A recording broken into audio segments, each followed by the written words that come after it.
menantikan bagaimana pertempuran yang akan terjadi sesaat lagi. Popolenku pada di bagian tengah, lalu ada Homis juga dengan Brodinya. Gigit. Oh, mereka langsung mengarah ke area purple buff ya, Om ya. Dan Psycho sekarang akan menggunakan jauh head, Finnya akan menggunakan Selena langsung menghilang begitu aja Kupa karena tidak kuat menahan pahitnya damage di awal-awal. Sama hidup pahitan mana tuh, Pak Pulung? Waduh, coba dijawab tuh. Kayaknya hidup ya. Oh, hidup ya. Ini sekarang juga DreamHack, mereka harus hati-hati biar nggak menelan pahitnya kehidupan ya. Di sisi lain, Psycho dengan adanya jauh head. Ini yang harus diantisipasi juga oleh tim DreamHack. Ketika Psycho udah maju-maju, dia punya damage. Dan kalau salah posisi dikit aja, itu bisa jadi inisiasi yang baik untuk karena kita beri red opening. Luisnya nyaris saja di take down. Nah, Abyssal trapnya nggak kena. Luis masih bisa kabur dan selamat. Waduh, hampir aja tadi mereka. Ini dia langsung aja digaruk. Ini dia lemak-lemak dari panda itu pun langsung aja digaruk, digigit semuanya, dimakan, hilang sudah Akai. Yes, Petrify nggak bisa menyelamatkan dirinya. Mau kabur kemanapun tak bisa. Teman-teman terlalu jauh untuk melakukan backup terhadap main di area top lane. Sementara itu dari bottom lane aja langsung keluar. Cabral dalam bahaya. Dua lane langsung diajar oleh Dimar Diosi. Cabral tak bisa kemana-mana lagi. Dragon Tail tak bisa menyelamatkan dirinya. Whisking mendapatkan poin killnya. Oke, Whisking menggunakan One dan juga Aegis. Tapi kalau mau Pak, One lebih bagusan Aegis apa Flicker sih? Aegis. Kalau untuk berada di side lane. Aku sih suka yang Aegis. Kalau aku juga pribadi Aegis dulu. Cuman ada beberapa juga yang pro player menggunakan Flicker ya. Flicker Atau ya. mungkin sesuai kebutuhan yang ada Sesuai di dalam kebutuhan kali ya. Karena kadang kalau kita lihat kan dia sudah punya needle in flower ya. Yap, Buat bisa menetralkan semua sisi-sisi yang ada Benar. yang dilempar ke dia. Jadi ya, kalau sudah punya kenapa kita harus ambil satu lagi? Flame shot aja dah, flame shot.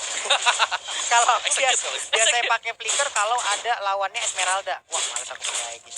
Bisa deh pasti.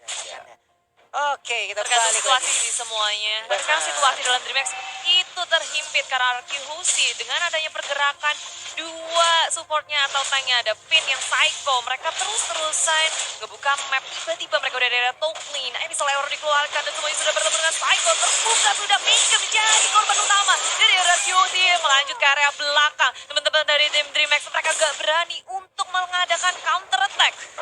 Menghilang sudah mendadak langsung di arah serame itu loh. Turtle udah nggak ada lagi gangguan. Sin akan sangat-sangat nikmat untuk bisa mendapatkan turtle tersebut. Wah, ini kayak dominasi dari early game kembali dibawakan oleh Aragos. Yep. Mereka kayak kalau kita lihat fight dari mereka bisa dibuka satu arrow saja yang mengenai pemain dari Flex dan itu akan menjadi malapetaka. Tanknya sampai kena dengan arrow-nya. Yap. Udah kayak kertas kayaknya. Throwback langsung. Jadi Aku kira keras ternyata kertas gitu. Oke. Ini baru menit 3 pun RRQC udah mengantongi banyak banget keunggulan dari segi network, dari Yep. segi kill dan bahkan dari segi rotasi. Kita ngeliat kalau mereka itu nggak pernah ketinggalan, mereka bergerak terlebih dahulu, menghasilkan laning yang sangat enak sih untuk masing-masing lane-nya.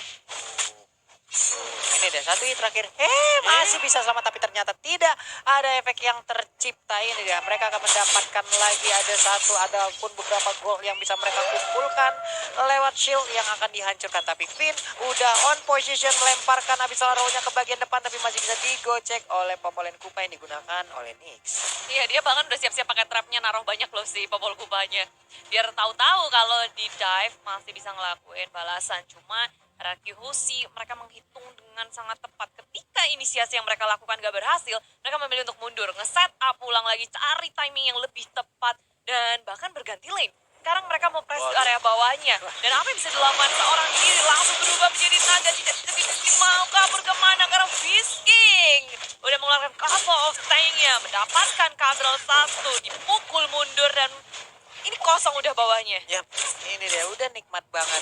Hanya tinggal menunggu wave minion hadir, mereka bisa mendapatkan bottom lane-nya. Tapi ternyata sekarang ada rotasi di bagian atas yang cukup padat penduduk ya. Benar, dan Finn dia udah bertemu dengan teman-teman dari DreamHack, dia langsung menggunakan flickernya untuk menyelamatkan dirinya. Gak ada yang ditangkap oleh DreamHack, mereka melakukan pergerakan yang agak sedikit sia-sia. Abyssal Arrow pun keluar dari Finn. Dia bisa ngebaca semua pergerakan dari tim DreamHack kali ini. Waduh, ini turtle-nya udah mulai dicolek. Ini ngebait lagi sih, tapi dilemparkan aja angkanya ke bagian depan. Ada Hurricane Dance-nya. Finn. Sementara itu Finn harus tertarik ke bagian belakang. Apakah Finn masih bisa selamat? Tapi ternyata Finn masih bisa selamat. Malah angkanya yang hilang, tapi ternyata ada Torpor Memory yang menghilangkan begitu aja Finn dengan cukup cepat. Ya, 1 untuk 1 kill pertama dari Dream Max terhadap Finn, dan itu bukan kill yang mudah. Tapi di area atas ada sama nomor yang dikeluarkan tak bisa menyelamatkan dirinya. Di area atas begitu panas, tapi di area tengah pun demikian karena sekarang Homies dalam bahaya. Nggak ada teman-teman yang bisa melakukan backup sama sekali. Homies hilang, dan hilangnya Homies untuk kali pertama juga ini ngebuat banyak banget celah untuk RRQ Hoshi bisa masuk ke area jungle, mendapatkan keuntungan dan bahkan satu turret. Cabral apa yang dia lakukan? Sekarang seorang dari Bregetel juga dikeluarkan. Mega begitu terlambat, dan 2 orang saja untuk menanggulangi RRQ Hoshi tak akan cukup. Kan Dance nggak bisa mengunci siapapun, damage juga nggak ada, dan defense yang seharusnya mungkin nggak usah mereka lakukan ya di situ. Iya, ini udah agak cukup beresiko ya. Mereka tadi ada satu hero-nya tuh mencoba untuk menahan ya Bude ya. Padahal ada banyak sekali pemain RRQ tepat di depannya gitu. Mau yang serem-serem nih, mau cerita serem. Apa itu? Top lane-nya lampu-lampunya udah menang duel lumayan jauh. Jadi Haritnya di-press sama Haritnya Arsen. didorong Dia mundur. orang dihajar gitu ya. Kalah 2 level juga Haritnya. YouTube tidak berhasil. Iya sih, sempat rotasi dari RRQ, maju lagi yang ke area depan. Nabrak episode arrow, langsung lele. hilang. Kayak baru kedip langsung hilang ya. Cepet banget di sini damage dari RRQ sih pun begitu besar. Baru menit ke-6, tapi perbedaan dari network yang pastinya bikin dari item RRQ itu jauh melampaui Dream Max. Waduh. Begitu pula dengan level, kita bandingkan Homies yang baru level 8 dengan Stin level ke-11. Dan sekarang lihat, inner turret yang ada di top lane udah gugur juga nih Bude. Udah hilang juga. Ada sekarang Mountain Shocker dikeluarkan, posisinya tadi lagi pada dempet. Waduh, itu damage-nya ampun-ampunan. Dan sekarang Zaman Force dikeluarkan hanya untuk dia bisa pulang ke base. Wow, serangan macam apa ini? Aduh. Ini kayak cerita seram yang bisa diceritakan di video. Kayak mereka benar-benar terzone dari 3 lane yang ada top, dan juga belakang lane. Ketika mereka berusaha untuk keluar, mereka nggak bisa kemana-mana sekarang. Mereka udah ketinggalan dari si item dan juga happy, bahkan sampai ke red, purple dan juga orange buff-nya.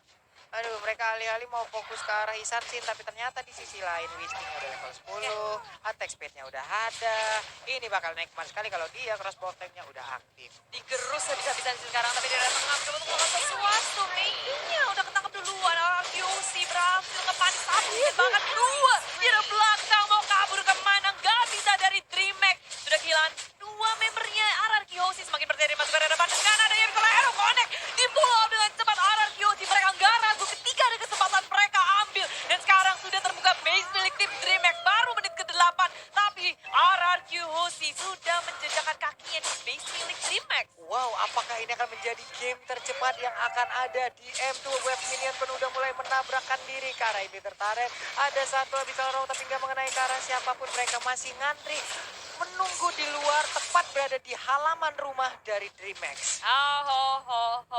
Semakin kewalahan dari Dream Max ini digerus habis-habisan, dikandangin oleh RRQ Hoshi, dan maju ke area depan pun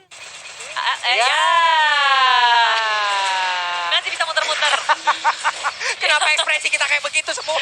Sama lagi. Ini Dream Max lagi berusaha sekuat tenaga sih, cuma ya itu maju ke depan aja. Cek terus, masih berani lagi. Masih berani. Belum trauma. Belum trauma, nggak apa-apa. Bisa bareng dia itu loh. Ya. Ini Vin sih, aduh. Tuh ada pemain bola dilebarin tuh, coba. Itu tuh cekaring Ben. Ini kita langsung dikeprek aja begitu. Menghilang sudah Popol and Kupa. Kupa harus mencari majikan yang baru. Dua-duanya hilang sih, gimana ya?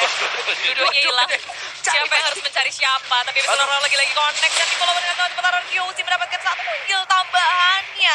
Akai tak akan bisa selamat. RRQ Hoshi, mereka begitu percaya diri kali ini. 2 member dari Dream Max hilang. RRQ Hoshi akan langsung masuk ke dalam base milik tim Dream Max. Dan ternyata ini menjadi wipe out. RRQ Hoshi, sang raja akan menaklukkan Dream Max kali ini. Mimpi dari Dream Max memenangkan 1 game pun